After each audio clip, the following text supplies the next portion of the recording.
disampaikan ke masyarakat secara lebih baik. Jadi perlu kami informasikan dari BMKG ini sudah luar biasa memasang berbagai peralatan di Kebumen, dan terakhir adalah dipasang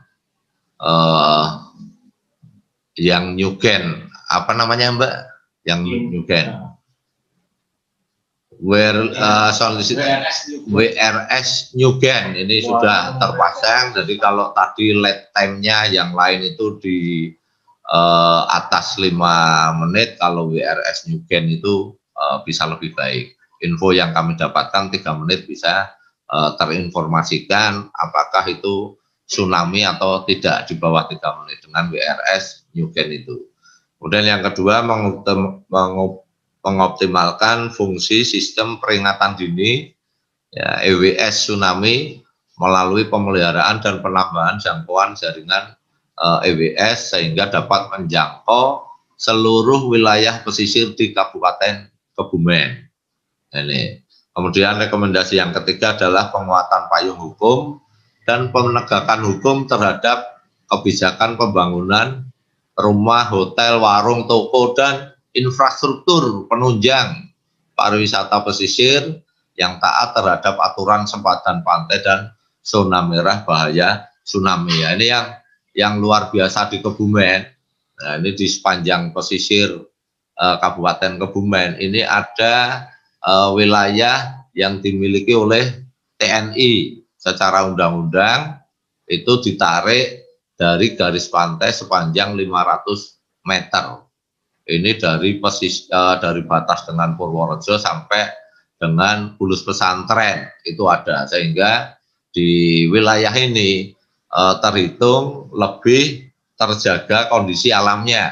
Jadi gumuk-gumuk yang secara alamiah terbentuk ketika ada gelombang tinggi ini cenderung relatif aman. Tapi yang tidak ada, tidak masuk ke wilayah TNI ini, gumuk-gumuk itu bisa dikatakan sudah hilang semua.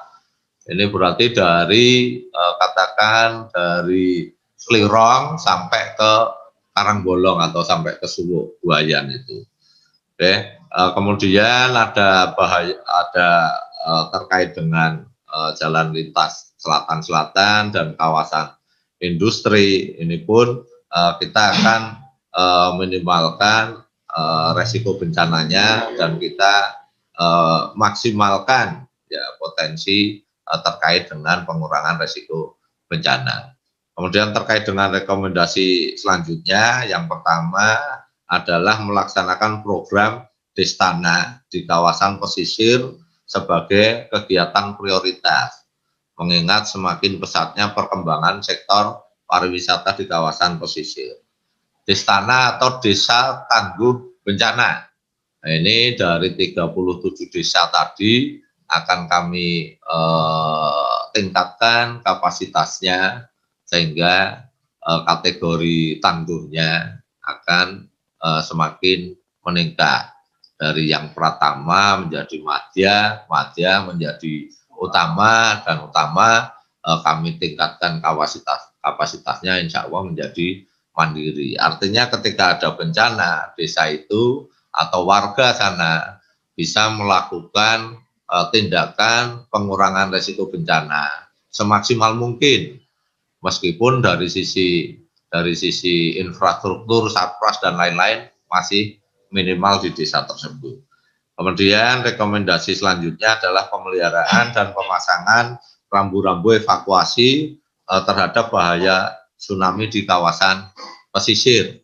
Ini untuk ke masyarakat. Terkait dengan mitigasi, ini kami lakukan 2 hal.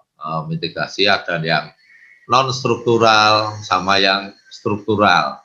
Non-struktural adalah pembentukan destana di kawasan pesisir, desa tangguh bencana tadi. Kemudian sosialisasi partisipatif rutin di sekolah kawasan pesisir. Kemudian sosialisasi partisipatif kepada komunitas. Kemudian lomba mewarnai tema kebencanaan untuk anak-anak. Nah, ini bentuk investasi secara ilmu, nanti mungkin bukan cuma mewarnai, tapi juga bentuk lainnya seperti tadi lomba lari tsunami tadi yang di Pak Eko itu namanya itu. Mungkin akan kami buat sana juga. Kemudian ada pembentukan satuan pendidikan aman bencana. Dan non struktural selanjutnya ada penelitian daerah rawan bencana oleh ahli dari instansi pemerintah maupun NGO. Nah, ini yang luar biasa di Kebumen lagi, kita punya LIPI dengan geologi nasional Karang Sambung Karang Bolong tadi ya. Ini akan kita maksimalkan untuk bersinergi terkait dengan mitigasi bencana ini. Kemudian secara struktural ini sudah kami lakukan ya, pemasangan rambu baik tanah longsor, tsunami, banjir dan lain-lain. Kalau ini khususnya untuk tsunami ini di sepanjang desa di 33, 37 nanti akan kami tingkatkan itu rambu-rambu, insya Allah sudah terpasang. Kemudian ada pemasangan EWS, tsunami, dan Green Belt. Ini Green Belt otomatis kami laksanakan dengan OPD terkait dan masyarakat atau peningkatan sabuk hijau yang ada atau hutan dalam bentuk bako atau penanaman daerah-daerah yang rawan bencana. Kemudian untuk upaya mitigasi yang telah dilaksanakan untuk yang non struktural ini 31 desa di pesisir sudah dibentuk destana. Kemudian sudah ada sosialisasi di sekolah, sudah ada pembentukan sekolah aman bencana. Ini sampai di tahun 2019 ada 43 sekolah. Kemudian ada penyusunan kajian risiko bencana dan rencana penanggulangan bencana tahun 2020. Tadi terkait dengan kajian risiko bencana dan rencana penanggulangan bencana ini masih dalam proses untuk finalisasinya. Akan kami siapkan dalam bentuk perbuk maupun mudakwah kalau diperlukan dengan perdanya. Kemudian upaya mitigasi struktural yang telah dilakukan, ini ada pemasangan EWS tsunami dan pemasangan rambu atau peringatan atau rambu kebencanaan. Kemudian untuk EWS yang sudah terpasang di Kabupaten Kebumen, ini ada 17 unit. Ya, 17 unit tersebar di 17 desa ya, yang sudah terpasang. Ini ada dari BNPB dulu, kemudian kami tambahkan, dan insya Allah 17 unit ini masih berfungsi baik, dan tiap tanggal 26 kami lakukan checking ya, kami lakukan checking, kami uji coba EWS diketahui oleh masyarakat sekitar. Ini tiap tanggal 26 kami lakukan uji cobanya.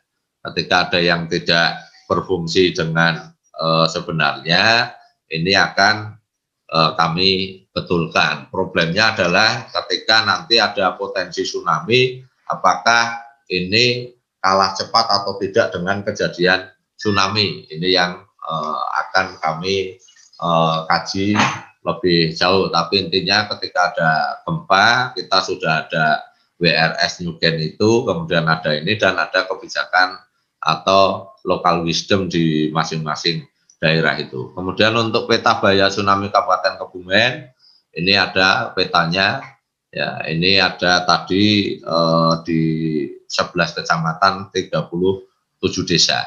Kemudian untuk rambu peringatan atau rambu kebencanaan ini sudah terpasang 183 unit, ini di berbagai rute yang potensi tsunami. Kemudian untuk pembentukan desa tangguh bencana, ini untuk sampai saat ini di luar yang tsunami ini ada 70 desa, kemudian yang rawan tsunami ada 31 desa. Ini untuk rencana pembentukan di tahun 2021 ditambah 25 desa. Cuman secara teknis ya di hampir 460 desa atau kelurahan di Kabupaten Kebumen, dengan terjadinya bencana non alam pandemi COVID ini sudah terbentuk gugus ya gugus tugas ya desa ini secara lembaga sudah menjadi modal dasar Destana, dan kami sudah melakukan penilaian ketangguhan desa. Harapannya dari gugus tugas itu bisa kami bisa kami kembangkan, tingkatkan kapasitasnya menjadi Destana, sehingga 460 desa kelurahan di Kabupaten Kebumen secara teknis ini sudah bisa dikatakan sama dengan punya atau masuk kategori desa tangguh bencana.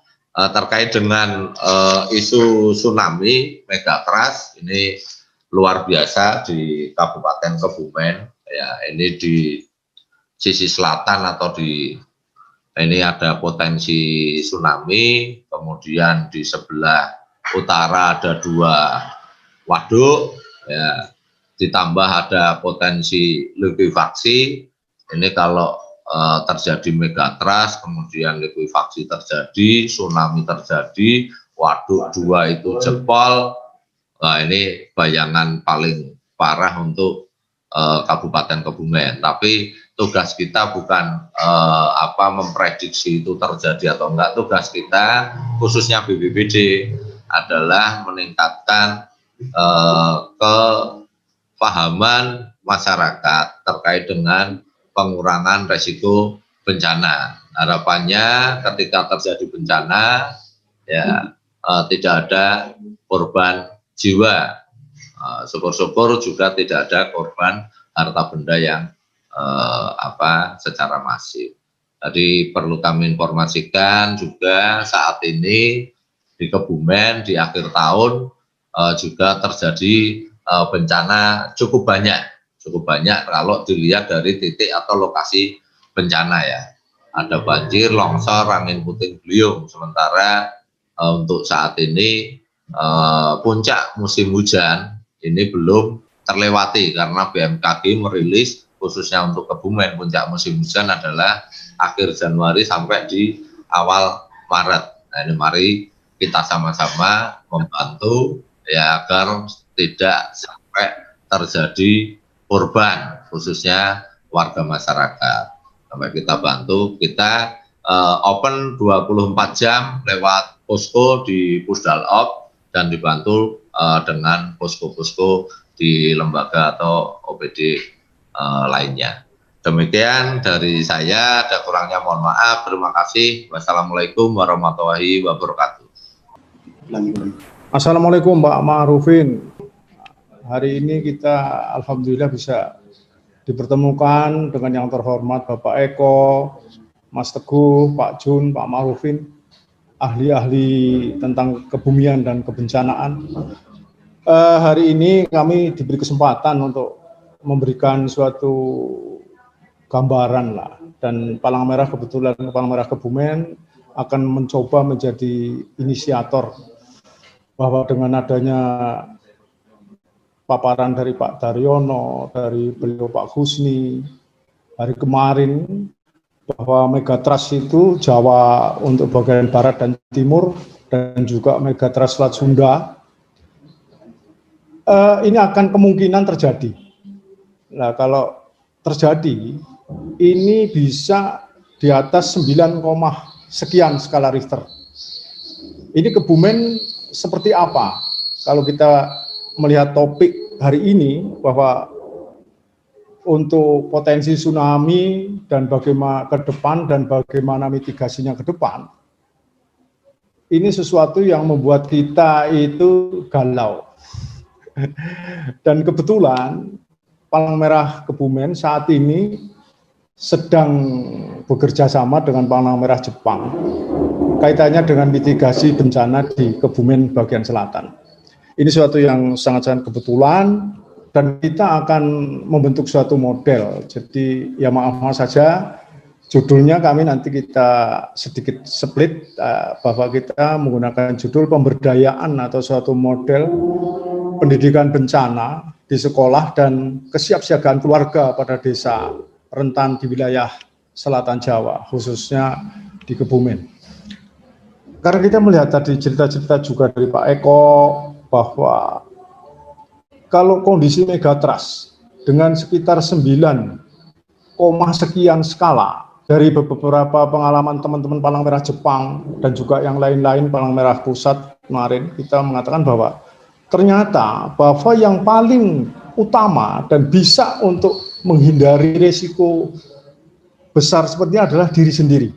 Jadi suatu kapasitas kemampuan diri sendiri untuk mengenal bencana dan keluarga. Ini yang paling diutamakan. Dan kami sudah melakukan semacam survei ke pantai selatan, Kebumen khususnya. Dan kita punya pantai 57 km.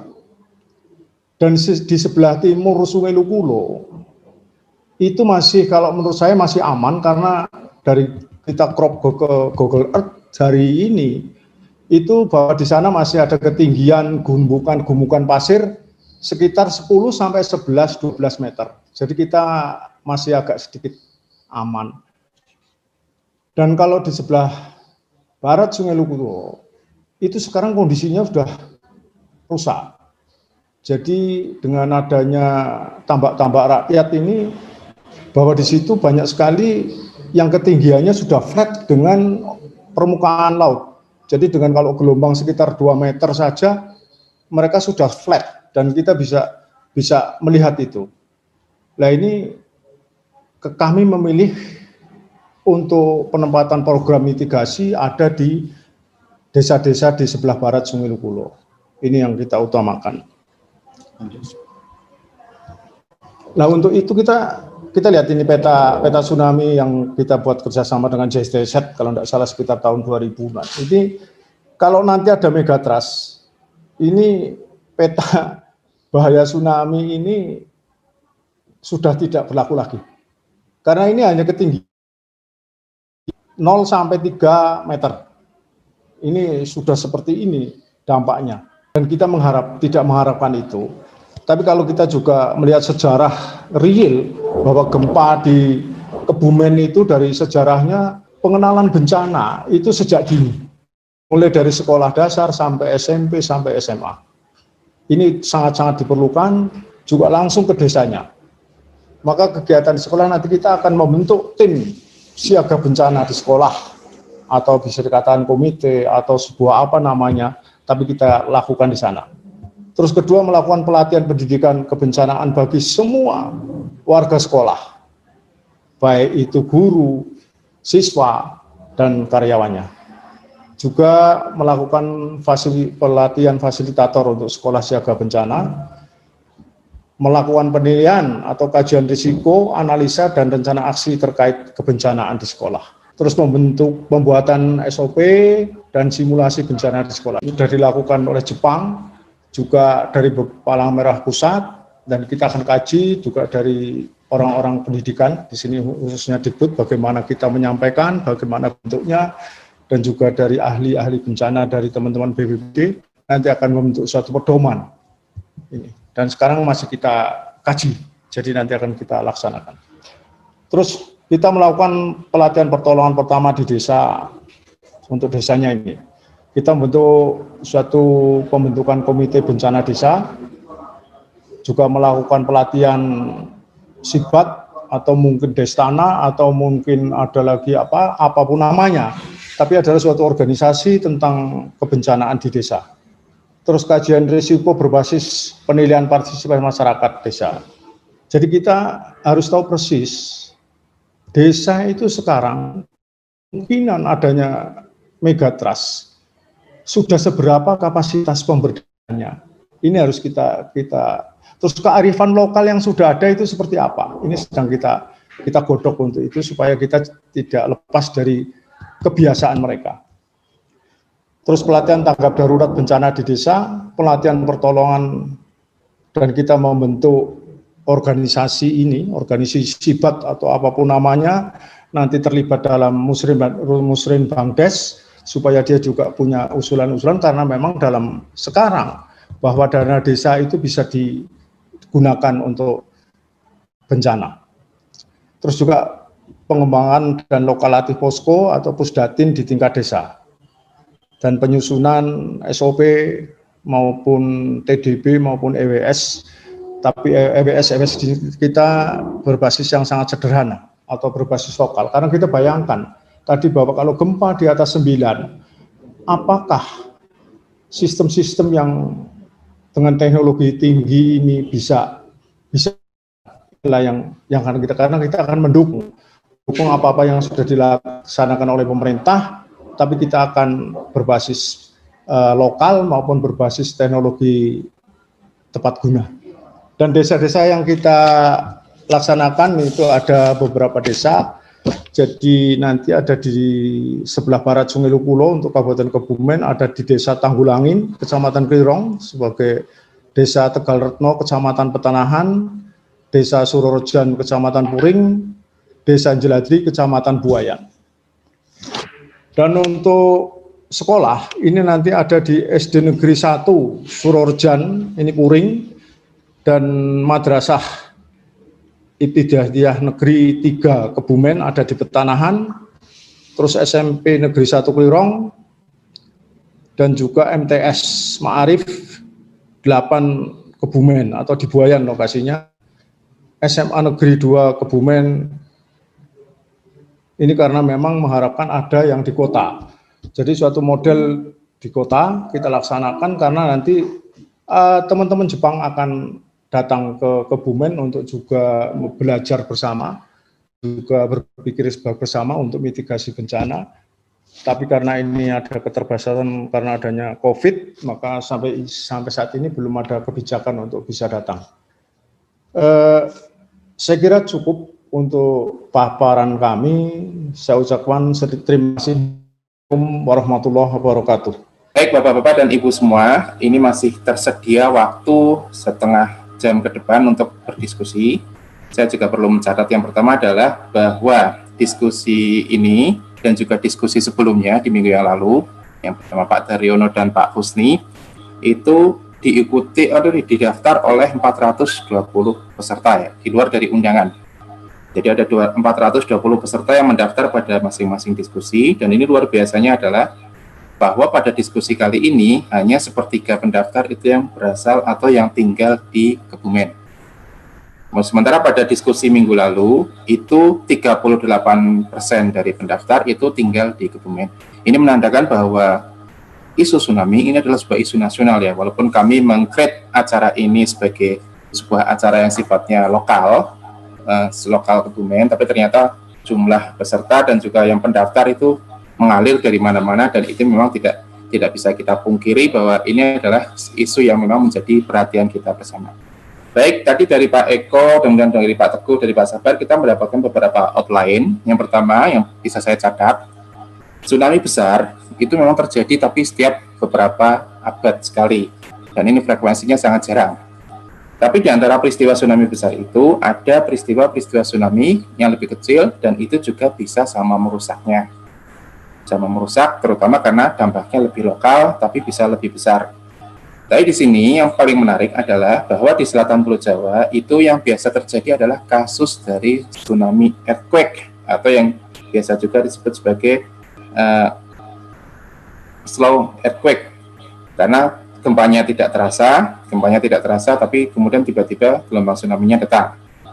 Kemudian di sini Pak Eko juga menyarankan kalau kita bermitigasi tsunami itu mari mulai dengan membuat penanda yang sederhana, yang itu bisa ditempatkan di tiang-tiang listrik ataupun tiang-tiang telepon, dan kemudian juga bisa menyelenggarakan kegiatan yang terkait dengan pengenalan titik-titik atau tempat-tempat evakuasi ya. Kalau di dunia mitigasi kita mengenalnya sebagai TES, tempat evakuasi sementara, dan TEA, tempat evakuasi akhir.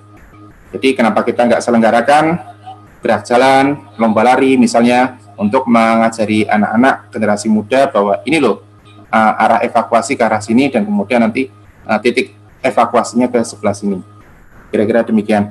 Sementara dari Pak Teguh, Kalak BPBD Kebumen, pelaksana tugas Kalak BPBD Kebumen, ini juga kita mendapatkan sebuah gambaran yang sangat menarik bahwa desa dengan resiko tinggi tsunami itu ada 37 desa di Kebumen. Kemudian desa dengan resiko tsunami sedang itu ada 32 desa, Dan desa dengan risiko tsunami rendah itu ada 25 desa, dan itu tersebar di 11 kecamatan. Luar biasanya bahwa Kebumen itu punya 26 kecamatan, ini separuhnya sendiri, jadi 11 ini, hampir separuhnya sendiri ini adalah daerah yang berisiko tsunami. Tapi sudah dibentuk 31 desa tangguh bencana, dan juga kemudian sudah dicoba untuk diimplementasikan juga 43 sekolah aman bencana atau SAB. Di sini juga kita mengetahui ada 17 IWS dari sistem peringatan dini yang telah dipasang, dan juga 183 unit rambu penunjuk arah yang sudah dipasang oleh tim dari BPBD Kabupaten Kebumen. Dari Palang Merah Indonesia Kabupaten Kebumen yang tadi dipaparkan oleh beliau Pak Sabar Irianto, kita juga mendapati sebuah fakta-fakta yang sangat menarik bahwa telah berlangsung kerjasama antara Palang Merah Indonesia Kabupaten Kebumen dengan Palang Merah dari Jepang terkait dengan mitigasi dan kesiapsiagaan mengantisipasi tsunami, di mana kapasitas kemampuan setiap orang itu dalam mengenal bencana adalah kunci untuk keselamatannya. Jadi memang kita bisa memasang alat-alat yang diperlukan, bisa memasang sistem-sistem yang diperlukan, tapi jelas bahwa pengetahuan terkait bencana dan kemudian bagaimana cara mereduksinya itu adalah kuncinya berada di kapasitas setiap orang, di pengetahuan setiap orang. Di sini yang menarik bahwa Pak PMI Kebumen itu juga mengidentifikasi ada demarkasi yang sedikit berbeda antara sisi barat Sungai Lukulo. Jadi Sungai Lukulo ini sungai yang berada tepat di tengah-tengah Kabupaten Kebumen. Ini ibaratnya membelah Kebumen menjadi dua bagian yang hampir sama besar. Di sisi barat itu kondisinya relatif lebih dalam tanda kutip itu lebih rentan karena ada bukit-bukit pasir tetap sudah bertambang, sudah mengalami penambangan. Sementara di sisi timur ini karena sifatnya adalah tanah yang sebagian milik warga tapi sebagian juga milik negara, dalam hal ini TNI, itu kondisi bukit pasirnya memang lebih baik. Kan nanti ada sekolah aman bencana yang telah diterapkan, dan juga ada desa-desa target yang tadi kami catat itu bukan sebagian tapi seluruhnya ada di sisi barat dari Sungai Lukulo. Baik, terima kasih kami haturkan kepada seluruh pembicara yang telah menyampaikan paparan-paparannya yang sangat menarik sekali, sangat luar biasa. Sesi yang kita tunggu-tunggu oleh sebagian besar dari kita. Di sini sudah ada masuk ke kami itu 15 pertanyaan yang telah kami dokumentasikan untuk saat ini. Ini nanti kami akan memilih 2 penanya untuk menyampaikan pertanyaan secara langsung kepada para narasumber. Dan ini dari 15 pertanyaan ini 2 sudah dijawab secara tertulis melalui kolom chat box ya oleh rekan-rekan host. Jadi ini kami anggap sudah cukup selesai. Ini mungkin saya mengambil satu pertanyaan pertama dari beliau, dari Bapak Bisma Aji Bimantara. Ini pertanyaannya adalah, apa jadinya, ini ditujukan kepada semua narasumber, apa jadinya jika dibangun bendungan pantai setinggi 4-5 meter untuk sedikit menghalau laju tsunami? Ini mungkin maksud tanggul ya, kalau bendungan kan kita tahu itu menghalangi dari air, tapi ini mungkin maksudnya tanggul. Kemudian yang kedua, ini dari Mbak Lusti Firmantika, ini sebenarnya juga sudah dijawab, saya juga mohon nanti bisa ditanggapi oleh narasumber. Sudah ada alternatif solusi untuk mengembangkan potensi pantai dengan memperhatikan analisis dampak lingkungan. Kasus yang beliau angkat adalah pengembangan tambak di beberapa wilayah mengurangi vegetasi pohon cemara udang yang bisa dijadikan penahan ombak pantai. Kemudian yang kedua adalah bagaimana upaya sosialisasi yang tepat untuk masyarakat pesisir selatan Kebumen terkait mitigasi dan potensi tsunami di wilayahnya, khususnya terutama kepada, pertama adalah lansia, kemudian yang kedua adalah masyarakat yang belum terlalu paham dalam pemanfaatan teknologi. Ini pertanyaan-pertanyaan ini ditujukan kepada semua narasumber. Waktu dan tempat kami persilahkan, mungkin mulai dari Pak Eko Yulianto dulu ya. Silakan Pak Eko untuk memberikan tanggapan. Baik, terima kasih Mas Ma'rufin. Sebenarnya semua juga sudah saya jawab ya secara tertulis di chatnya itu tadi. Jadi misalnya yang pertama yang terkait dengan tembok, itu yang dilakukan oleh Jepang karena mereka memang mempunyai uang yang cukup banyak gitu ya, sehingga sebelum 2011 juga banyak pantai-pantai Jepang itu yang sudah dibangun tembok laut setinggi sampai 5 meter. Ya. Tadi saya katakan di belakangnya juga banyak yang sudah ada hutan pantai, hutan pinus sebenarnya, yang sebenarnya umumnya hutan pinus itu ditanam dulu sejak ratusan tahun yang lalu untuk melindungi lahan pertanian dari angin yang mengandung garam di belakangnya. Tapi kemudian itu harapannya juga bisa berfungsi ketika ada ancaman tsunami. Tapi kita tahu di tahun 2011 itu banyak dari tembok-tembok laut itu yang kemudian pertama terjungkal, jebol, ya, oleh tsunami yang memang di atas dari perkiraan besarnya, gitu ya. Sehingga kemudian sekarang di beberapa tempat tembok itu dibangun ulang setinggi 15 meter. Tapi coba bayangkan kalau itu terjadi di kita, pertama jelas anggarannya sangat besar, efektivitasnya sendiri juga menjadi dipertanyakan. Karena apa? Karena ketika tembok itu hadir, air gelombang tsunami yang masuk di belakang tembok, dia akan sulit untuk keluar, sehingga kemudian waktu genangan menjadi lebih lama dan boleh jadi itu menjadi jebakan baru yang bisa menimbulkan korban yang lebih banyak. Di sisi lain kita punya sebenarnya, karena posisi kita di daerah tropis ya, kita punya hal-hal yang disediakan oleh alam yang bisa kemudian menggantikan fungsi tembok ini tadi. Misalnya adalah kalau ada mangrove, kita bisa menggunakan mangrove. Kalau tidak ada, kita bisa menggunakan hutan pantai, gitu ya. Tapi kita juga harus memilih jenis tanamannya. Karena apa? Karena sebenarnya efektivitas tanaman yang bisa menahan laju gelombang tsunami itu ditentukan oleh kerapatan cabang-cabang di bawah kanopinya. Makanya kemudian tumbuhan mangrove sangat efektif karena dia sangat rapat di bawahnya dengan akar-akar. Tapi jenis-jenis yang lain seperti cemara kalau sudah terlalu tinggi barangkali tidak akan efektif karena di bawahnya relatif kosong, tidak terlalu efektif. Nah, kemudian tadi berkaitan juga dengan yang lain, sebenarnya pembangunan tambak sendiri itu bisa kemudian sekaligus difungsi gandakan sebagai upaya untuk pengurangan risiko. Karena apa? Karena setiap cekungan yang dibangun atau setiap gundukan yang dibuat itu bisa menahan laju gelombang tsunami, terutama cekungan. Kalau ada cekungan, maka kemudian kecepatan gelombang itu akan melambat di situ. Jadi kalau kita kemudian secara arif bisa, misalnya pemerintah daerah memberikan petunjuk, apakah desa atau BPBD melalui desa dan sebagainya, mengkombinasikan antara hutan pantai dengan tambak. Jadi di paling depan barangkali ada gumuk pasir yang paling depan sepenuhnya menjadi hutan pantai, kemudian di belakangnya mulai ada tambak gitu ya, bekas sungai yang sudah lama dijadikan tambak. Di belakang sungai itu lagi kemudian ada lajur hutan pantai lagi, baru kemudian ada tambak lagi, maka fungsi dari hutan pantai dan tambak itu akan kemudian bisa menggantikan tembok laut itu tadi. Dan yang lebih penting sebenarnya ditekankan di sini, karena bencana itu sebenarnya seperti saya sampaikan tadi adalah perilaku manusia, kesadaran kita. Sadar itu apa? Sadar itu kita bangun. Kita mengetahui lingkungan kita, itu sadar itu seperti itu gitu. Umumnya manusia meskipun matanya itu membuka, tapi sebenarnya dia tidak bangun, dia tidak sadar terhadap lingkungannya. Gitu. Nah, itu yang lebih penting. Nah, karena kita mempunyai kepentingan itu bahwa bencana adalah perilaku manusia, maka upaya-upaya mitigasi bencana ini harus melibatkan benar manusia. Kalau kita membangun tembok, yang membangun itu adalah pemerintah.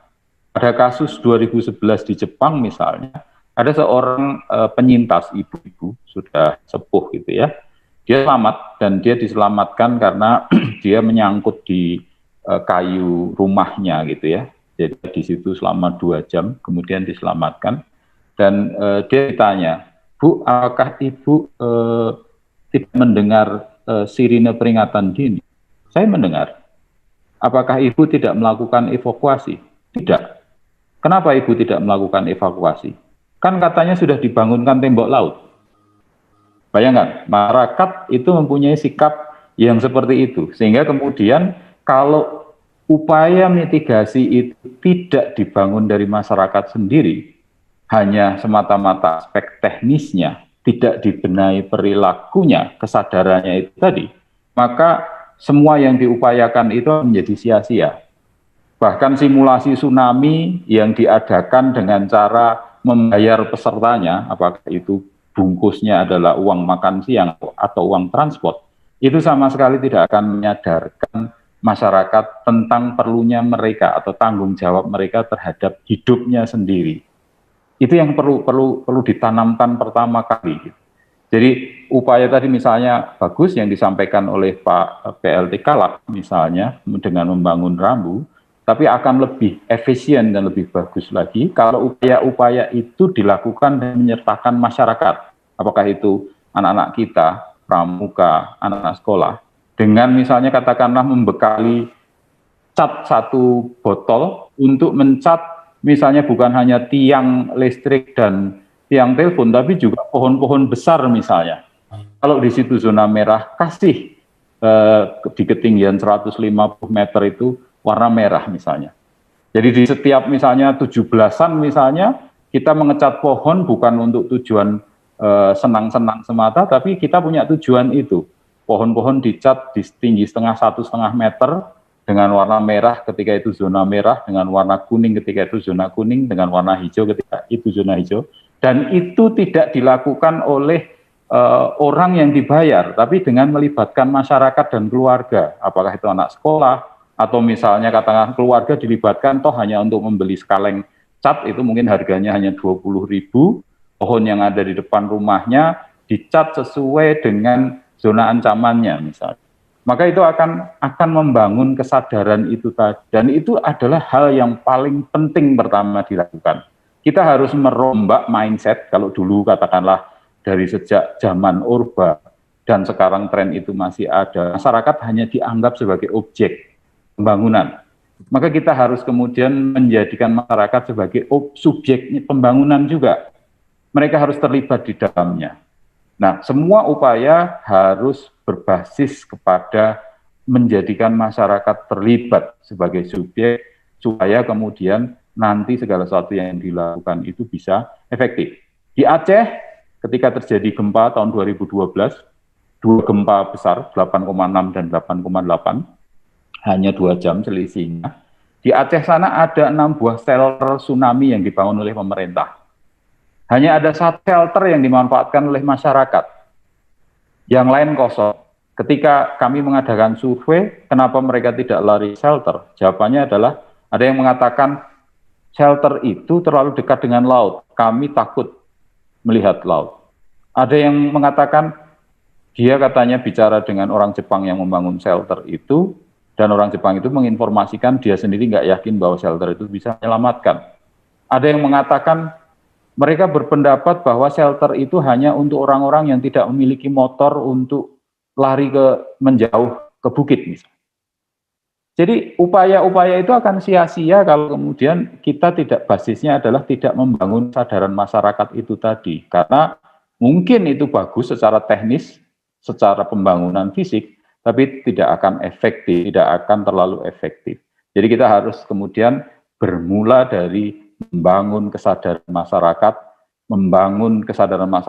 bahwa dia punya tanggung jawab terhadap hidupnya sendiri. Begitu Mas Ma'rufin. Baik, terima kasih Pak Eko Yulianto atas responnya. Kami lanjutkan ke Pak Sabar Irianto. Mungkin ada tanggapan terkait dengan 2 pertanyaan tadi. Terima kasih. Jadi kami menanggapi apa yang dikatakan Pak Eko itu adalah yang saat ini akan menjadi program kami, bahwa kita memerlukan suatu peningkatan kapasitas perilaku. Jadi nanti di program kami ini dengan Palang Merah Jepang, itu yang paling utama adalah pribadi-pribadi ini mengenal bencana, dan bagaimana perilaku-perilaku ini masyarakat selama 3 tahun kita dampingi ini, dan kita tidak akan mengenal upah, karena kalau PMI kan biasa relawan, jadi kita akan bina ini selama 3 tahun. Juga mengenai kalau kita di Kebumen ini sebenarnya resiko tsunami yang digambarkan, kita nggak perlu takut untuk wilayah timur, karena memang ketinggian gunung itu masih di antara 10 sampai 11 meter. Itu resikonya sangat. Tapi untuk sebelah barat, karena memang kemarin ada tambak-tambak ini menjadi mereka gunung ini menjadi rendah. Paling kira-kira 2 meter sampai 2 meter, tinggal sekitar 2 meteran. Nah ini informasi Pak Eko ini juga akan kami, terima kasih sekali masukannya, akan kami, karena kami juga ada MOU dengan lingkungan hidup nanti bahwa supaya ada ring band. Jadi mungkin tambak-tambak ini akan kita manfaatkan untuk sebagai cekungan-cekungan, dan juga gumukan-gumukannya akan kita hutankan untuk menjadi penghalang tsunami di Kebumen. Jadi kita nggak memerlukan tembok besar seperti di Jepang, karena memang mereka orang banyak duit, makanya Palang Merah Jepang juga kerjasama dengan Palang Merah Kebumen ini juga mereka kepengen belajar dengan orang-orang kita yang masih ada kebersamaan dan gotong royong kita. Saya kira itu tambahan saya Pak Marufin. Terima kasih. Terima kasih Pak Sabar Irianto, ini sangat menarik sekali tanggapan dari beliau. Kami teruskan ke beliau Pak Teguh Kristianto dari BPBD Kebumen. Waktu dan tempat kami persilakan untuk 2 pertanyaan tadi Pak. Terima kasih. Izin langsung saja terkait pertanyaan yang disampaikan dan tambahan informasi barangkali ya. Jadi fokus kami BPBD adalah di pengurangan resiko bencananya. Kemudian bencana itu adalah urusan bersama atau yang terkenal dengan pentaheliknya itu tadi, dengan pentahelik. Nah di sini peran serta masyarakat ini sangat luar biasa ketika berkaitan dengan pengurangan resiko bencana seperti disampaikan oleh Pak Eko dan Pak Sabar. Ini di sini yang paling penting adalah masyarakat itu sendiri, sehingga kami gerak BPBD itu senantiasa mengedepankan peran serta masyarakat. Ya, kalau untuk pengurangan resiko bencana yang bisa dilakukan secara mitigasi struktural maupun lainnya, ini untuk kita Green Belt itu kita kerjasamakan dengan seluruh komponen, baik itu pemerintah OPD, pemerintah Kabupaten Kebumen ataupun dengan masyarakat. Di waktu ekspedisi Destana Tsunami itu pun kami lakukan gerakan penanaman di sepanjang pesisir Kabupaten Kebumen, yang lokasi utamanya kami adakan di Laguna Lembu Purwo, di mana waktu itu Kepala BNPB, Gubernur Jawa Tengah, Kepala BMKG dan pejabat banyak pejabat yang terkait TDT melakukan penanaman bako, cemara laut, nyamplung dan lain-lain ya di Laguna Lembu Purwo. Itu terbukti berhasil dan diapresiasi BNPB, dan sampai sekarang masih terus kami lakukan. Bahkan kemarin ketika ada bencana di Kabupaten Kebumen Oktober ke sini, kami berhasil mengumpulkan sekitar 50.000 bibit tanaman yang kami tanam di sekitar 50 desa, termasuk dengan rumput Petik Fair kami kerjakan secara bersama-sama. Kemudian kami juga punya rencana ini untuk di Desa Wiromartan, Kecamatan Mirit, kami juga akan lakukan penanaman. Ini terkait dengan urusan bersama tadi, silahkan baik itu relawan, masyarakat maupun siapapun bisa ikut memberikan masukan ke kami terkait dengan pengurangan resiko bencana agar bisa kami maksimalkan. Kemudian terkait dengan kondisi di masing-masing desa tentunya berbeda-beda ya, ada local wisdom atau apapun itu, termasuk dari sisi kependudukannya. Nah, jadi ada yang punya, katakan ada disabilitas di sana, ada usia lansia, ada ini yang berbeda-beda. Ini kami selalu sesuaikan dengan kondisi secara khusus ya di lokasi-lokasi atau desa-desa tersebut, tentunya dengan tujuan akhirnya adalah pengurangan resiko bencana semaksimal mungkin. Ini terkait dengan sosialisasi ini kami adakan ya rutin, kemudian terkait dengan simulasi ini bahkan terakhir ini kebijakan gubernur ya untuk pesisir selatan Jawa Tengah ini diwajibkan simulasi dalam 1 tahun itu 2 kali. Nah, ini kami dalam proses ke sana simulasi. Kalau tadi Pak Eko sampaikan biasanya ikut sekedar mencari apa istilahnya ya, uang hadir atau apa, ini akan kami rubah formatnya, kami sesuaikan dengan kebutuhan-kebutuhan di lapangan. Tapi yang ada di Kebumen selama ini luar biasa, semua pihak saling mendukung untuk keberhasilan simulasi. Terakhir kami adakan simulasi di Suwuk, Pantai Suwuk, simulasi tsunami. Ini di tengah-tengah pandemi COVID ini kami selenggarakan simulasi. Jadi ketika simulasi pun kami kedepankan juga terkait dengan protokol kesehatan. Meskipun kami sudah melakukan itu, tentu masih banyak kekurangan. Ya siapapun izin boleh memberi masukan ke kami agar kami bisa memperbaiki apapun yang dibutuhkan. Demikian, terima kasih Pak Ma'rufin. Baik, kami lanjutkan ke sesi berikutnya, ke pertanyaan berikutnya. Ini perkenankan kami untuk memanggil 2 penanya langsung ya. Yang tadi pertama adalah Mbak Galuh Sri Pamulatsih. Ini beliau mahasiswi asal Kebumen, saat ini sedang menempuh pendidikan di Bandung. Mungkin berdekatan malah dengan kantor Pak Eko. Ini nanti mohon untuk menyampaikan pertanyaan sendiri ke Pak Eko Yulianto ataupun ke narasumber lain. Kemudian yang kedua, kami juga ingin memanggil Pak Junaidi Fathur Rahman, Ketua Harian Badan Pengelola Geopark Nasional Karangsambung Karangbolong, karena ada beberapa pertanyaan beliau yang cukup menarik terkait dengan bagaimana kesiapsiagaan ke masa depan. Baik, silakan untuk Mbak Galuh Sri Pamulatsih, waktu dan tempat kami persilahkan. Mohon diaktifkan mic-nya. Baik, Assalamualaikum warahmatullahi wabarakatuh. Waalaikumsalam warahmatullahi wabarakatuh. Sebelumnya saya perkenalkan, nama saya Galuh Putri Pramulatsih dari UPI Bandung. Jadi pertanyaan saya untuk Pak Eko. Jadi begini Pak, ini kasusnya terjadi di Desa Tambak Mulyo Puring Pak. Kan pada ketika terjadi tsunami itu kan kita harus menghindari sungai dan jembatan. Bagaimana jika satu-satunya jalur untuk evakuasi itu melewati sungai? Sedangkan untuk ke utara itu tidak memungkinkan Pak. Padahal karena di desa tersebut, di utara itu ada sawah. Apabila masyarakat melewati sawah itu akan terhambat evakuasi.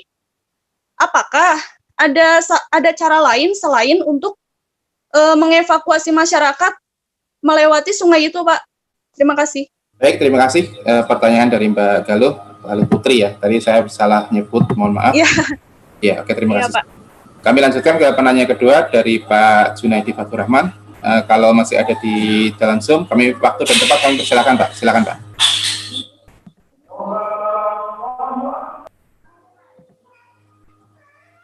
Setelah dapat paparan dari Pak Eko itu, saya jadi nggak habis pikir gitu ya. Nggak habis pikir dengan adanya kebijakan pengembangan jalan lintas selatan itu justru lebih ke selatan mendekati pantai. Ini kira-kira seperti apa ya, termasuk bandara yang sempat dibangun di Kulon Progo dan sebagainya. Apa mungkin pemerintah juga punya grand design lain gitu berkaitan dengan urusan bencana ini, sehingga berani mengembangkan jalan lintas selatan lebih mendekati pantai. Itu saja barangkali. Terima kasih tadi dari Mbak Galuh sama Pak Junaidi ya. Kalau terkait dengan Mbak Galuh, jalur evakuasi di Puring ya, itu memang ini informasi juga mungkin untuk Pak Eko, tapi saya rasa Pak Eko udah tahu dulu tahun berapa itu pernah di Suwuk meneliti terkait dengan historis tsunami di Kebumen. Jadi saya rasa udah secara geologis sudah paham posisi Puring. Ini yang jadi problem kami juga. Jadi kalau ada rumus 20 ya, 20 banding 20 banding 20. Ketika ada kejadian 20 detik, larilah katakan 20 menit dengan minimal ketinggian 20 meter. Ini di pesisir Kebumen itu nggak ketemu ketinggiannya. Ini masih jadi problem kami. Maka yang kami kedepankan ketika evakuasi itu adalah tempat aman berdasarkan pengetahuan masyarakat setempat. Jadi dari sisi ketinggian atau ini, karena ada banyak yang posisi desa di pinggir pantai sama posisi desa jauh dari pantai itu ternyata lebih rendah desa yang jauh dari pantai. Ini ada di Kuarasan. Jadi ada 10 km dari pantai itu justru desanya itu posisinya lebih rendah. Ini jadi langganan banjir. Jadi kalau kami untuk jalur evakuasi sementara ini karena ketentuan ketinggian belum ketemu, kami yang maksimalkan adalah katakan local wisdom atau historis berdasarkan pengalaman warga setempat yang diceritakan secara turun temurun. Jadi ada di satu desa di Mirit itu kalau ada katakan ada informasi terkait dengan kebencanaan khususnya gelombang tinggi, entah gelombang tinggi ini dalam bentuk tsunami atau yang biasa terjadi, itu justru mereka cukup ke sekitar rumah yang ada banyak pepohonan. Jadi tidak perlu lari 20 banding 20 tadi. Ini terkait dengan ini. Tapi untuk menjadi PR kami, ketika di 2015 ya di Kebumen itu direncanakan ada tes tempat evakuasi sementara tsunami, bahkan Pemda sudah menyediakan tanahnya, tapi sampai sekarang fisiknya belum bisa kami wujudkan. Nah ini luar biasa menarik dari Pak Eko tadi yang bisa memanfaatkan katakan menara masjidnya atau bangunan lain yang bisa dikatakan aman dari potensi tsunami. Jadi nanti mungkin di Puring kami akan turunkan tim ya, apakah ada desa atau di desa tersebut ada masjid atau bangunan sekolahan mungkin atau yang lainnya yang bisa kami manfaatkan sekaligus sebagai tempat evakuasi. Ya, ini akan kami siapkan tim ke sana untuk jawaban ke Mbak Galuh Putri yang di Bandung ini ya.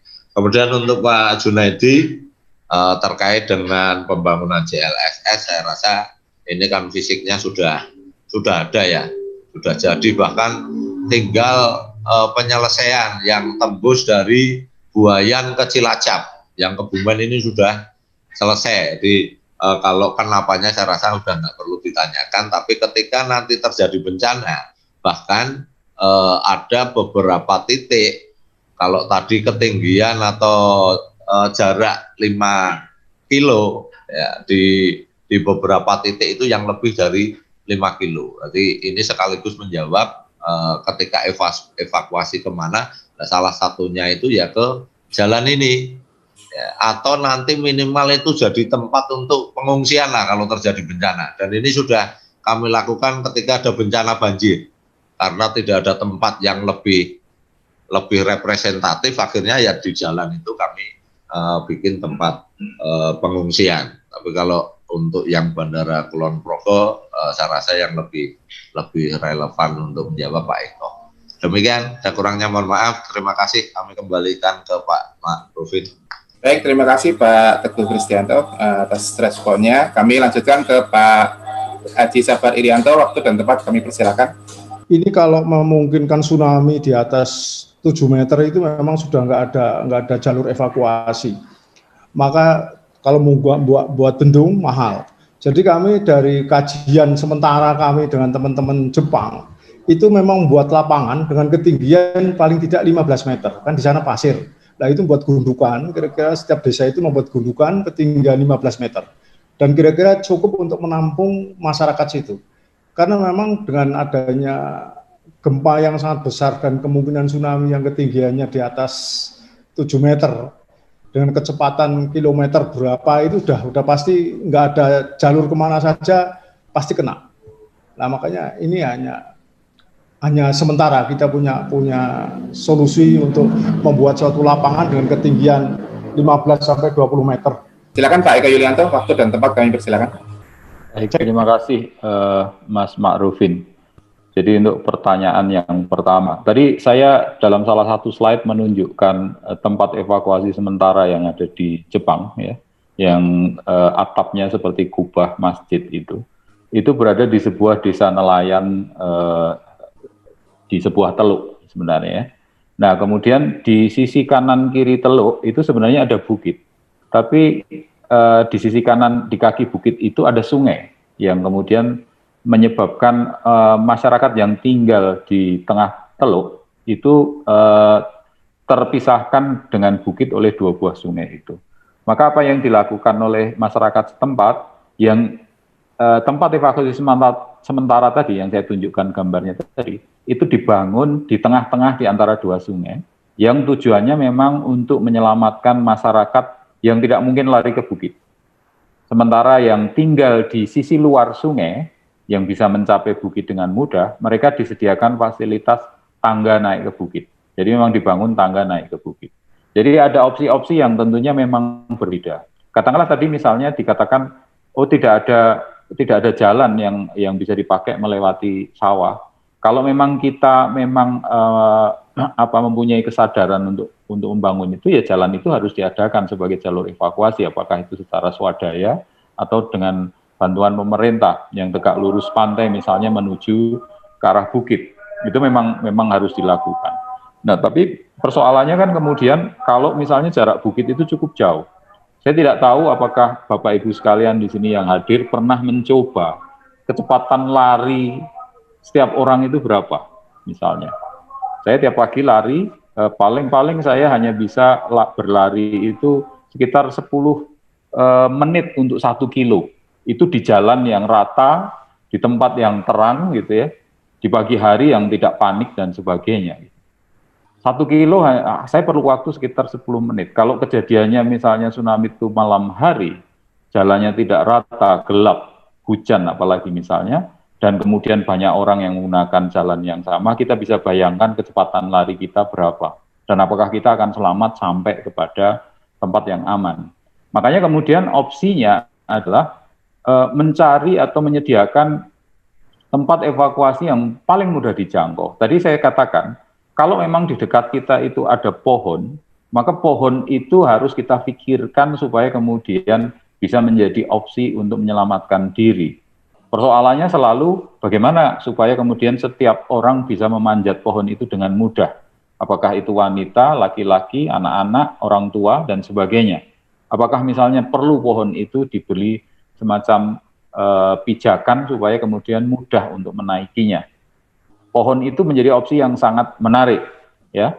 Pohon kelapa itu adalah pohon yang sangat kuat. Dia tidak akan roboh umumnya diterjang oleh tsunami. Tapi tentunya tidak setiap orang bisa memanjat pohon kelapa misalnya. Nah itu yang harus dipikirkan. Tadi juga saya berikan contoh misalnya kejadian di tsunami Pangandaran, di mana banyak menara air itu yang hampir semua menara air itu selamat dari terjangan tsunami. Tapi sayangnya tidak ada tangga untuk naik ke menara air itu gitu selama ini. Sehingga kemudian tidak bisa dimanfaatkan untuk menyelamatkan diri. Itu hal yang sangat penting yang harus kita perhatikan. Kemudian kalau pertanyaannya terkait dengan pertanyaan kedua Pak Junaidi tadi, itu juga hal yang menarik. Tadi di awal Pak Junaidi mengatakan hubungan antara geopark dengan upaya pengurangan risiko. Bapak Ibu sekalian di sini saya yakin banyak yang juga tahu. Tadi kenapa di slide pertama saya menyebut jalan Dendles itu sebagai jalan urut sewu gitu ya. Karena itu istilah lama gitu sebenarnya. Jalan itu adalah jalan yang digunakan oleh Sultan Agung untuk mengirimkan pasukan menyerang Batavia tahun 1628-29 ya. Jalan itu juga itu menurut sejarahnya itu sudah ada dari ketika Ratu Tribuana Tunggadewi memerintah Majapahit. Dan kita tahu bahwa hunian itu umumnya berada di utara jalan itu, yang boleh jadi itu sebenarnya adalah sebuah pengetahuan tradisional yang tertutupi, karena kita lihat kalau kita bandingkan dengan utara Jawa, jalan di pantai itu sangat dekat dengan laut, sementara jalan Dendles itu tadi 2,6 kilo dari laut. Ya, kita mestinya bertanya-tanya gitu, kenapa kok sejauh itu jalan itu tidak dekat dengan pantai? Adakah sesuatu yang dipesankan? Nah, kaitannya dengan geopark, kalau misalnya katakanlah, saya punya pengalaman di Jepang, jalan-jalan di zaman kerajaan yang sangat lama di Jepang sana, itu diawetkan dan diberi keterangan bahwa itu adalah jalan purba yang digunakan dari masa kerajaan apa misalnya gitu. Dan itu menjadi sangat setiap orang bisa kemudian membaca informasi itu, dan kalau itu dikaitkan dengan misalnya tadi untuk upaya peningkatan kesadaran masyarakat terhadap ancaman tsunami, kenapa jalan ada di situ dan sebagainya. Ini adalah satu hal yang sangat strategis gitu. Jadi kita bisa, jalan itu membentang di Kebumen dari barat sampai selatan ada semuanya gitu. Dan kita bisa membangun itu tadi. Dan karena memang tadi diinformasikan bahwa di selatan Kebumen kita tahu dataran pantainya begitu luas, maka kemudian rasanya sih sangat tidak mungkin kemudian kalau upaya evakuasi itu dilakukan terutama untuk masyarakat yang tinggal sangat dekat dengan pantai dengan berlari menuju misalnya bukit penyelamatan. Mau tidak mau harus menyediakan shelter-shelter tadi, bukan shelter yang seperti dibangunkan oleh BNPB, itu terlalu mahal dan terlalu susah untuk diwujudkan. Tapi masyarakat sendiri bisa memikirkan setiap keluarga shelternya sendiri. Jadi apakah itu misalnya kalau ada pohon kelapa atau pohon yang lain yang cukup besar di halaman rumah, bagaimana kemudian kita bisa memanfaatkannya jika ancaman itu datang misalnya. Atau kalau tadi Pak Sabar mengatakan memang pemerintah, apakah itu desa atau pemerintah kabupaten, bisa membangunkan bukit-bukit buatan, itu juga bagus. Itu upaya yang bagus, itu dilakukan oleh pemerintah Turki di Izmit misalnya, yang pernah mengalami gempa tahun 2009, dataran pantainya kemudian dibuat menjadi taman dengan bukit-bukit buatan yang bisa digunakan untuk mengevakuasi diri kalau ancaman tsunami datang. Jadi pilihan-pilihan ada di kita sendiri, kita tidak bisa sepenuhnya menggantungkan ke pemerintah, karena pemerintah juga punya keterbatasan, khususnya keterbatasan anggaran, maka kita kemudian harus memikirkan opsi-opsi untuk bisa menyelamatkan diri kita, keluarga kita, dan lingkungan kita. Saya pikir itu satu lagi yang ingin saya sampaikan ya. Saya mencoba membuat hitungan-hitungan secara general gitu ya. Jadi pada tahun 2030 itu akan ada lebih dari 28 juta masyarakat yang tinggal di selatan Jawa, di kabupaten-kabupaten selatan Jawa. Dan itu sangat banyak. Kalau ancaman tsunami datang pada saat itu, tentunya tidak semua 28 juta itu tinggal di pantai, tapi katakanlah misalnya 1/20-nya saja tinggal di pantai, kita tahu jumlah orang yang terpapar oleh ancaman tsunami itu seberapa besar. Dan kalau kita tidak melakukan upaya masif, tentunya tadi ada kaitannya dengan pembangunan bandara. Saya tidak pernah khawatir dengan pembangunan bandara itu, karena dengan mudah kita bisa membuat bandara itu katakanlah selamat dari terjangan tsunami, asal duitnya ada saja. Tapi persoalannya ketika bandara itu hadir, ya, apalagi kemudian jalan selatan pasti akan diperbarui untuk mendukung bandara itu tadi, apalagi kalau ada kereta lagi, maka kemudian masyarakat itu akan menjadi magnet bagi masyarakat untuk datang ke selatan Jawa. Kita tahu sekarang apa yang terjadi di selatan Jawa. Adik saya adalah notaris nih, di Purworejo sana. Jadi kita tahu bagaimana transaksi tanah terjadi di selatan Jawa sana sekarang, yang sudah pasti itu akan meningkatkan risiko bencana. Dan akan sangat disayangkan kalau misalnya pemerintah daerah itu tidak segera, tidak cepat untuk membuat perencanaan yang terkait dengan upaya pengurangan risiko bencana di selatan Jawa. Karena dalam waktu 10 tahun ke depan, risiko itu sudah dapat dipastikan meningkat sangat pesat. Begitu Mas Ma'rufin, terima kasih. Baik, terima kasih Pak Eko Yulianto atas respon-responnya juga kepada para narasumber yang lain. Perkenankan juga ini adalah kita menyampaikan bagian terakhir dari sesi diskusi ini.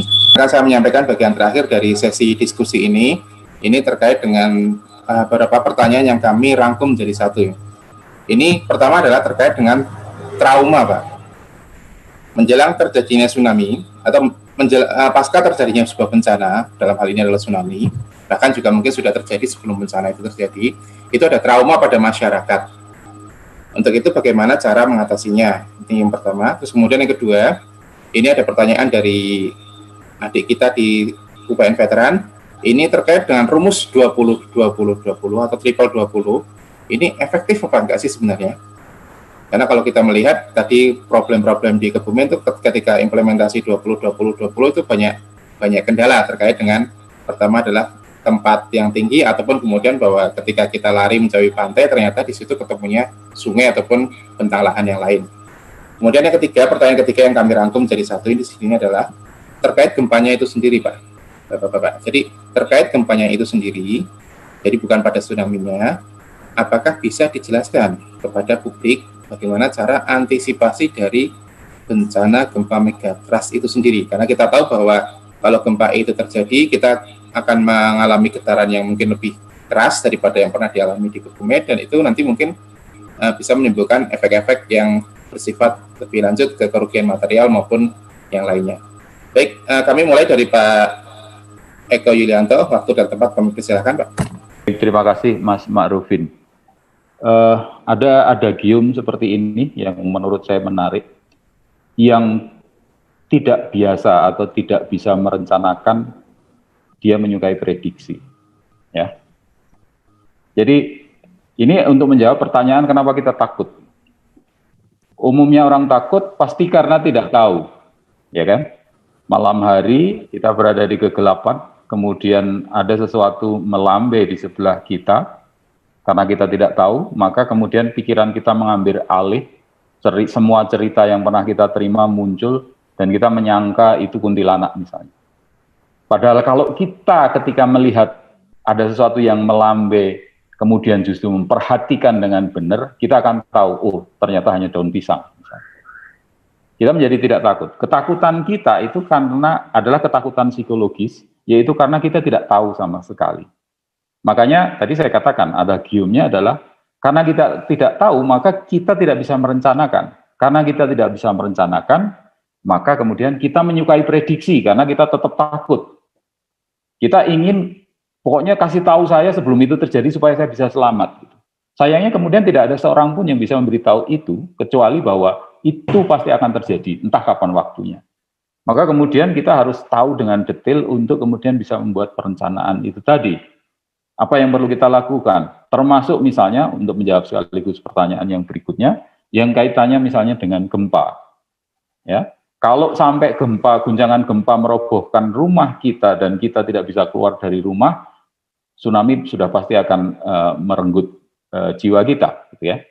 Makanya kemudian dalam konteks ini saya beberapa kali menulis di media menyarankan pada BPD, BNPB malah masuk kepada Perpres terakhir, Perpres 93 tahun 2019, supaya setidaknya pemerintah dan pemerintah daerah itu melakukan kampanye satu keluarga, satu ruang aman untuk selamat dari gempa. Apakah ruang aman itu, dia bisa benar-benar berwujud ruangan, jadi satu ruang tidur yang diperkuat, sehingga tidak roboh ketika gempa terjadi, dan semua penghuni rumah bisa masuk ke situ dan selamat.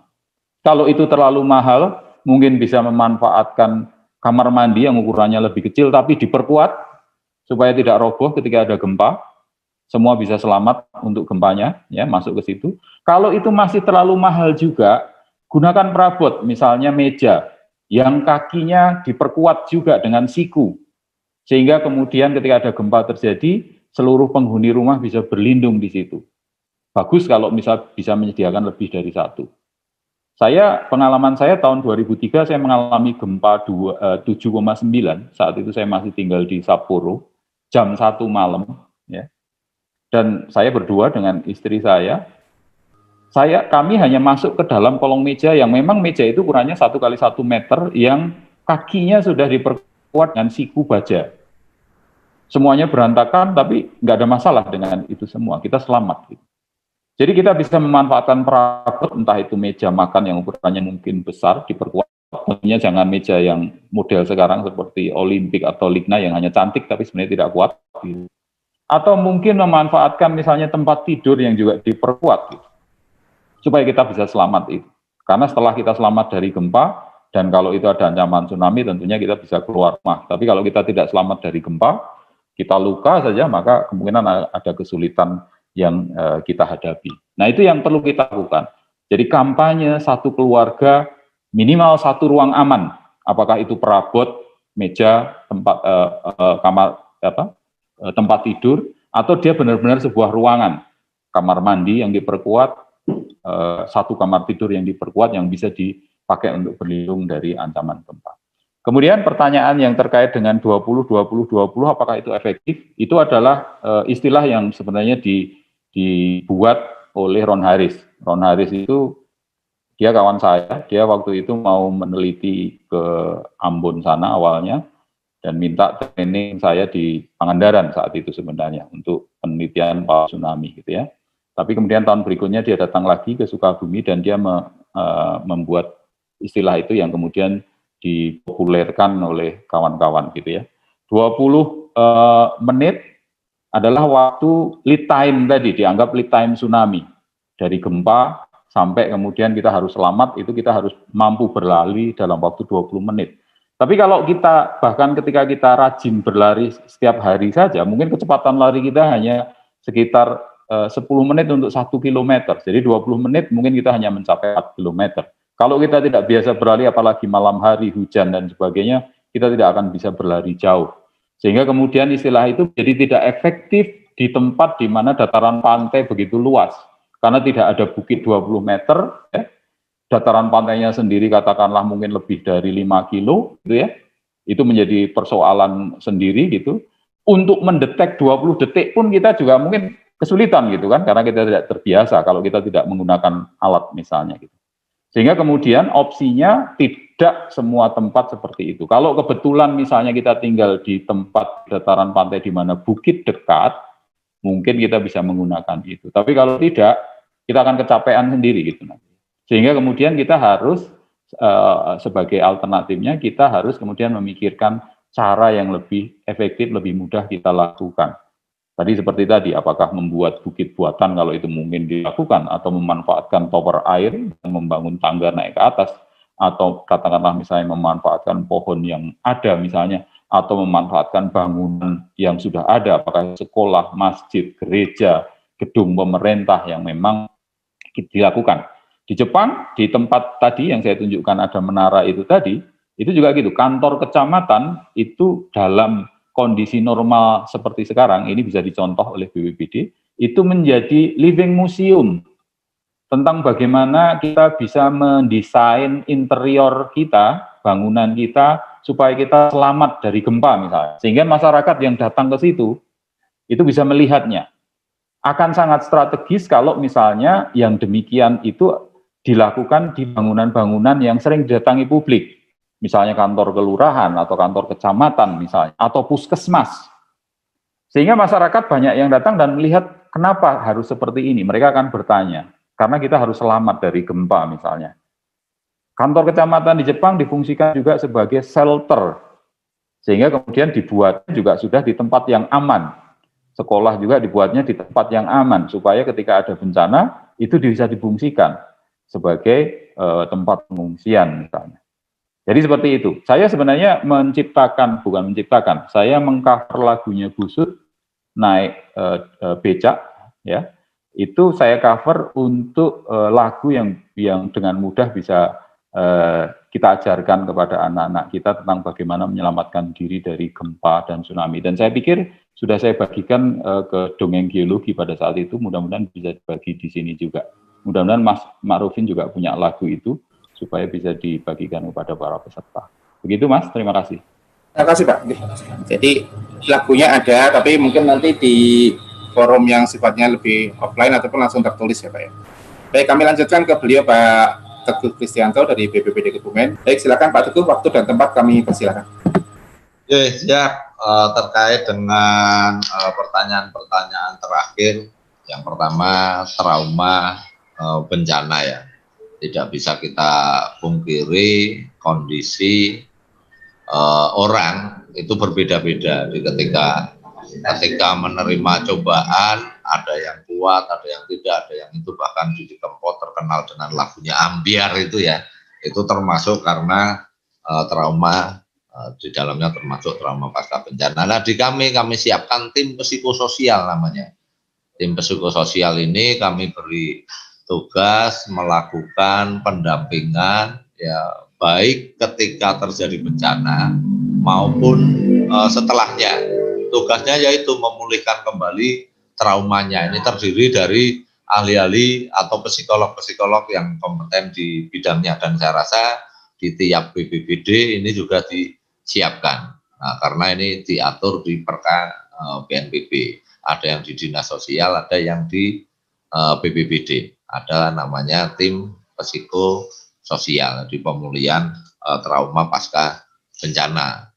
Termasuk sekarang kami on-kan di bencana non alam ini, COVID ini, untuk yang isolasi mandiri itu ternyata banyak yang ya katakan stres lah atau depresi atau ini, kami maksimalkan di sana. Di bencana bukan cuma ini, di bencana non alam pun kami maksimalkan di sana. Tapi intinya seperti disampaikan Pak Eko, secara personal kita bisa bangun ya, bisa bangun diri kita ke keluarga, ke masyarakat terdekat, atau kalau saya ketika sosialisasi. Jadi ketika sosialisasi di satu desa dan desa lainnya, ini akan berbeda karakter masyarakatnya atau karakter orangnya. Ya, kalau boleh disimpulkan ada dua, ada yang kritis, ada yang pasrah. Nah, yang pasrah ini mungkin tidak akan trauma, tapi yang kritis ketika ada konsep atau langkah yang disiapkan ternyata salah, ini yang akan potensi traumanya ada. Jadi banyak di Kebumen itu ketika sosialisasi jawabannya adalah ya sudah, kalau kena bencana tsunami berarti itu sudah takdir kami.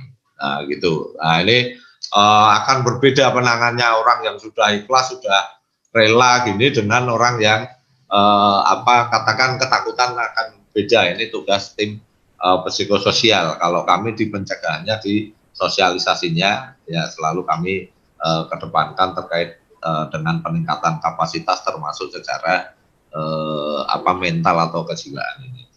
Kemudian terkait dengan rumus 20-20-20 ini ditemukan oleh para ahlinya. Ini saya rasa sangat efektif, tapi ketika dengan asumsi ya semua syarat terpenuhi.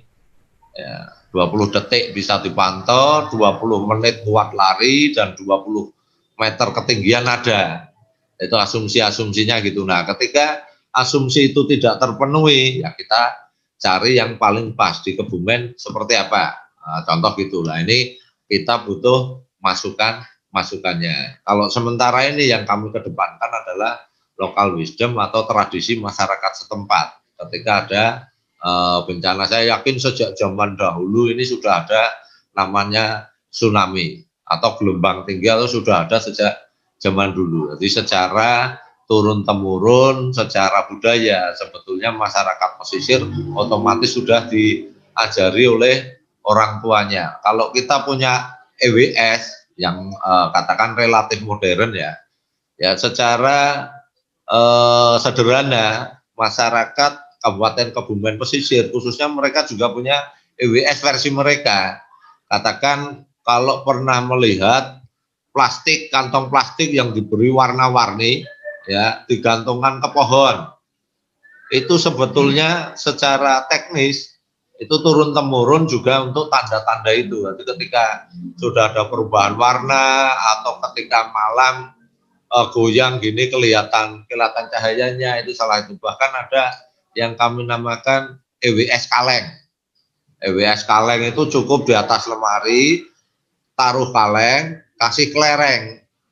Ketika kelontang, wah ada getaran gempa, mereka lari menyelamatkan diri. Jadi secara turun-temurun saya yakin ada, dan itu saya yakin efektif juga.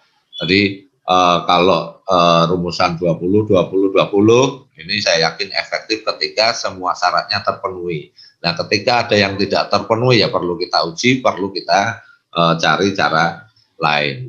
Kemudian terkait dengan gempa tadi ya local wisdom atau kebijakan kita seperti itu, tapi masalahnya bukan agar tidak terjadi gempa seperti apa, tapi masalahnya adalah ketika terjadi gempa resiko bisa kita minimalkan.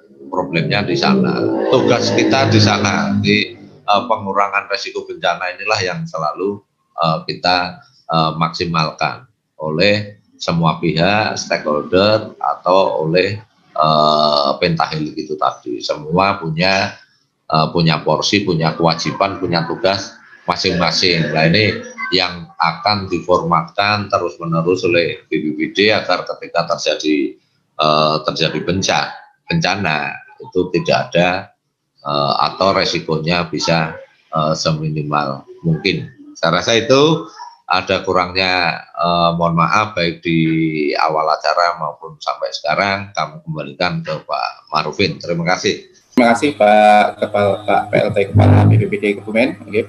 Jadi respon beliau tadi juga mengakhiri sesi diskusi kita. Pada prinsipnya dari paparan para pemateri dan kemudian diskusi ini ada mungkin satu kesimpulan yang sederhana yang boleh saya sampaikan. Jadi kita tanggap tangguh terengginas terhadap tsunami ya. Tanggap dalam arti kita membangun pengetahuan, tangguh dalam arti tidak perlu takut, tapi yang terpenting adalah memahami, mengenali, dalam tanda kutip adalah mengenali musuh, dan kemudian terengginas ini adalah kita selalu berlatih juga berlatih kembali untuk bagaimana mengantisipasi peristiwa tsunami dan kejadian tsunami yang mungkin akan terjadi di masa depan. Dari kami, sebelum kami tutup, mungkin saya mohon waktu kepada Pak Eko Yulianto dan Pak Teguh Kristianto, masing-masing 1 menit untuk closing statement, Pak, dari kegiatan yang sedang kita lakukan ini. Karena tadi Pak Eko sudah duluan, berarti kita mulai dari Pak Teguh dulu deh. Moga Pak Teguh, waktu dan tempat kami persilakan 1 menit. Oke, terima kasih kepada semua partisipan atau peserta webinar ini ya, luar biasa. Terima kasih kesempatannya. Saya rasa acara-acara seperti ini perlu rutin diadakan, baik nanti diadakan oleh rekan-rekan di tanggap bencana Kebumen dari GNKK maupun dan lainnya, dan nanti mungkin BPBD pun akan punya nyiapkan format semacam ini untuk sosialisasi. Ini luar biasa, jadi jangkauannya berbeda ya ketika sosialisasi dilakukan secara tatap muka dengan ini tentunya masukan-masukannya akan lebih baik. Kemudian terkait dengan kondisi saat ini ya, harapannya semua meningkatkan kewaspadaan terhadap bencana. Kita komunikasikan segala hal, khususnya hal-hal terkait dengan pengurangan resiko bencana. Pusdalo BPBD standby 24 jam. Jadi kalau ada potensi bencana atau akan terjadi ataupun terjadi bencana, silahkan informasikan ke kami agar kami bisa melakukan penanganan secepatnya dan tujuan pengurangan risiko bencana khususnya korban jiwa, korban manusia tidak terjadi di Kabupaten Kebumen. Demikian, terima kasih Pak Marufin, kami kembalikan. Terima kasih Pak Teguh Kristianto. Kami lanjut ke Pak Eko Yulianto untuk closing statement-nya. Waktu dan tempat kami persilakan Pak. 1 menit. Terima kasih untuk kita semua saja, gitu ya, bukan hanya dalam konteks bencana, tapi karena di sini adalah kaitannya dengan kebencanaan khususnya tsunami, kita perlu memegang satu hal, itu bahwa kita harus melakukan yang terbaik sesuai dengan kemampuan kita sendiri-sendiri juga. Tapi kita harus bersiap untuk yang paling buruk. Itu aja, Mas. Baik, terima kasih Pak. Ini jargon kebencanaan ini. Ya, kita siapkan semuanya untuk yang terburuk, tapi kita juga berharap bahwa kita melakukan yang paling baik untuk diri kita dan untuk lingkungan kita. Baik, terima kasih. Demikian Bapak dan Ibu semua, para peserta diskusi bincang-bincang tsunami pada saat ini. Waktu juga yang membatasi kita, ini juga sudah overlap atau sudah berlebih hampir 15 menit dari jadwal. Untuk itu kami tidak berpanjang kata. Jika ada kata-kata ataupun perbuatan yang dari kami yang tidak memenuhi harapan dari Bapak dan Ibu semua, kami mohon maaf yang sebesar-besarnya. Waktu kami kembalikan kepada Pak Toto Setianto selaku pembawa acara. Demikian, akhiran, walal muwaffiq ila aqwamit thoriq. Assalamualaikum warahmatullahi wabarakatuh. Waalaikumsalam warahmatullahi wabarakatuh. Ya, terima kasih Mas Ma'rufin atas panduan pemaparan materi dari para narasumber. Mudah-mudahan ini bisa menjadi ilmu bagi kita semuanya, dan apa yang kita dapatkan pada sore hari ini dapat bermanfaat bagi keselamatan masyarakat kita bersama. Memasuki acara penutup, setelah kita tutup dengan doa yang akan dipimpin oleh Bapak Kiai Haji Muhsinun, SEMEI dari LPB. Kepada Pak Muhsinun dipersilahkan, monggo. Silakan Mas Muhsinun. Assalamualaikum warahmatullahi wabarakatuh. Waalaikumsalam warahmatullahi wabarakatuh. Seluruh panitia, para narasumber yang kami muliakan, dan seluruh peserta yang kami hormati.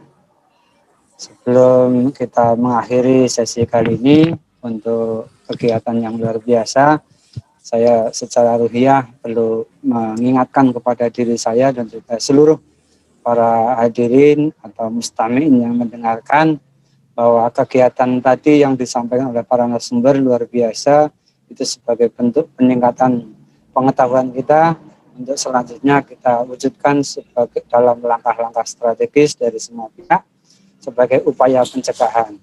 Namun di sisi lain saya harus mengingatkan kepada kita semua bahwa kita perlu membangun optimisme. Diri kita, lingkungan kita, alam kita ada yang menggerakkan, yakni Tuhan yang Maha Kuasa, Allah Subhanahu wa Ta'ala.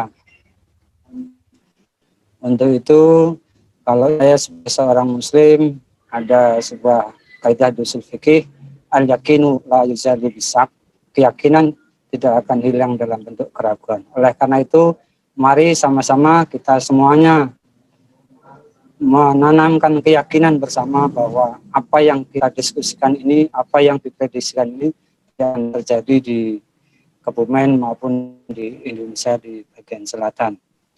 Bapak dan Ibu seluruh para hadirin, mari kita sama-sama menutup sesi kali ini dengan doa. Untuk yang Muslim, izinkan saya memimpin doa secara untuk yang non-Muslim dimohon untuk menyesuaikan. Allahumma sholli ala Sayyidina Muhammad wa ala Sayyidina Muhammad. A'udzu bikalimatillahi tammati min syarri ma khalaq.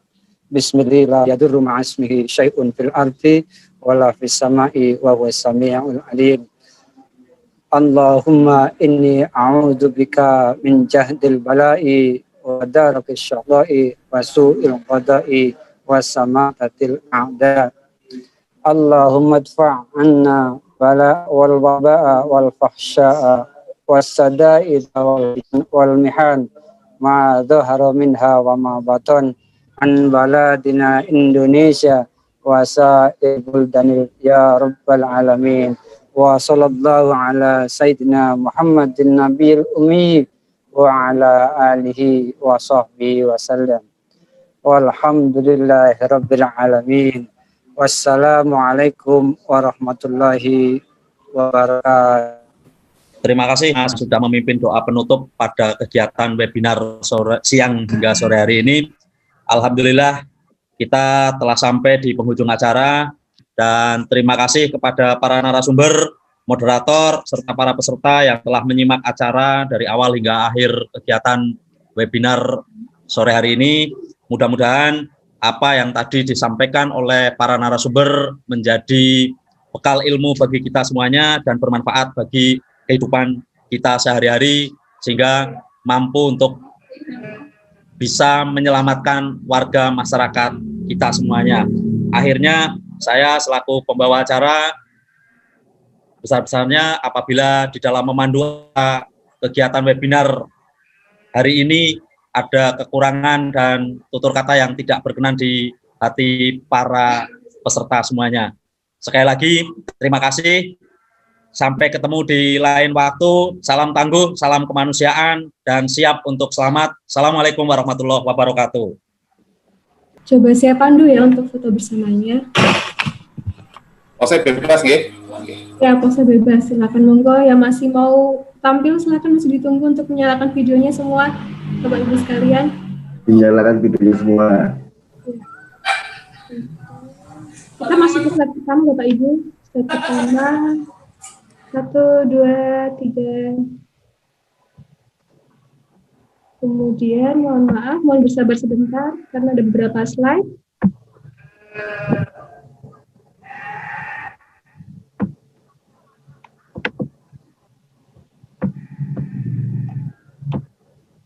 Ya, selanjutnya slide kedua.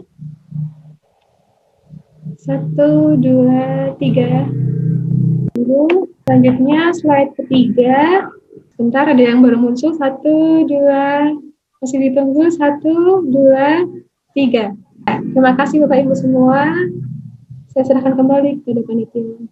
Saya juga berterima kasih sekali secara pribadi kepada seluruh pemateri, baik dari sesi pertama maupun sesi kedua, kepada Pak Agustin yang pertama, terus kemudian pada Pak Daryono yang di sesi pertama, untuk di sesi kedua kepada Pak Eko Yulianto, juga kepada Pak Teguh Kristianto, dan juga Pak Sabar Erik. Walaupun Pak Sabar saat ini belum bisa bergabung kembali. Matur nuwun sangat, kita berharap bisa bertemu lagi dalam kegiatan sejenis di waktu yang akan datang. Terima kasih Pak Eko, matur nuwun.